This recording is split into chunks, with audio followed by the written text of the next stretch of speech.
Strawberry ഫാമിലാണ് ഉള്ളത്. വെക്സ്ഫോർഡിലുള്ള ഒരു strawberry ഫാമാണ്. Village of ഫീലോക്സ് എന്നാണ് ഈ ഫാമിന്റെ പേര്. ഇവിടെ ഒരുപാട് സ്ട്രോബെറീസ് ഉണ്ട്. വലിയൊരു ഫാമാണ്. സ്ട്രോബെറി പിക്കിങ്ങിനേക്കാളും എനിക്ക് ഏറ്റവും ഇൻട്രസ്റ്റിംഗ് ആയിട്ട് തോന്നിയിട്ടുള്ളതെന്ന് പറഞ്ഞാൽ ഇവിടുത്തെ ഒരു റെസ്റ്റോറൻ്റ് ആണ്. ഇവിടുത്തെ റെസ്റ്റോറൻറ്റ് നല്ല അടിപൊളി മെനൂസും ഇവിടെ ഒരുപാട് പുഡിങ്സും കാര്യങ്ങളൊക്കെ ഉണ്ട്. ഇവിടെ ഇങ്ങനെ ഫ്രഷ് സ്ട്രോബെറി വെച്ചുണ്ടാക്കിയ ഒരുപാട് സംഭവങ്ങൾ, ഫ്രഷ് ഐസ്ക്രീം, പിന്നെ സ്ട്രോബെറി ഒരുപാട് പ്രോഡക്ട്സുകളൊക്കെ ഇവിടെ അവൈലബിൾ ആണ്. പിള്ളേർക്ക് വരയ്ക്കാനായി കളർ പെൻസിൽസ് എല്ലാം കൊടുത്തു. പെട്ടെന്ന് തന്നെ ഓർഡർ ചെയ്ത ഫുഡും പുഡിങ്സും ഒക്കെ നമുക്ക് വന്നു. പുഡിങ്സ് എല്ലാം തന്നെ ഹോം മെയ്ഡ് ആയിരുന്നു. അവിടുത്തെ റാസ്പെറിയും സ്ട്രോബെറിയും ഒക്കെ ഉപയോഗിച്ചുണ്ടാക്കിയ പുഡിങ്ങുകളായിരുന്നു. കുറച്ച് മധുരത്തിന് കുറവുള്ളതുപോലെ തോന്നി, പക്ഷേ എന്നാലും കുട്ടികളൊക്കെ നന്നായിട്ട് എൻജോയ് ചെയ്തു. സ്ട്രോബെറി ചീസ് കേക്ക് എങ്ങനെയുണ്ട്?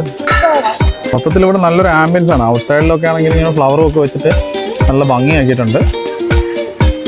ഔട്ട്ഡോർ ഡൈനിങ്ങും നമുക്ക് വേണമെങ്കിൽ ചെയ്യാം. 17 ഏക്കറിൽ കിടക്കുന്ന ഈ ഫാമിൽ റിവർ വാക്കും ഫോറസ്റ്റ് വാക്കും ഒക്കെ ചെയ്യാൻ പറ്റും. ഇത് കൂടാതെ കുറെ ഫാം അനിമൽസും അവിടെ ഉണ്ട്. അപ്പോൾ പിള്ളേർക്കെല്ലാം നല്ലൊരു എൻജോയ്മെന്റ് ആയിരിക്കും. ഒരു അഡൽട്ടിന് €7 കുട്ടികൾക്ക് €2 സ്ട്രോബെറി പിക്കിന് വേണ്ടി അവർ ഈടാക്കുന്നത്. പിക്ക് ചെയ്തെടുക്കുന്ന സ്ട്രോബെറിക്ക് €13 per kg ആണ് ചാർജ്. മറ്റൊരു വീഡിയോയെ നമുക്ക് വീണ്ടും കാണാം. അതൊക്കെ ബൈ.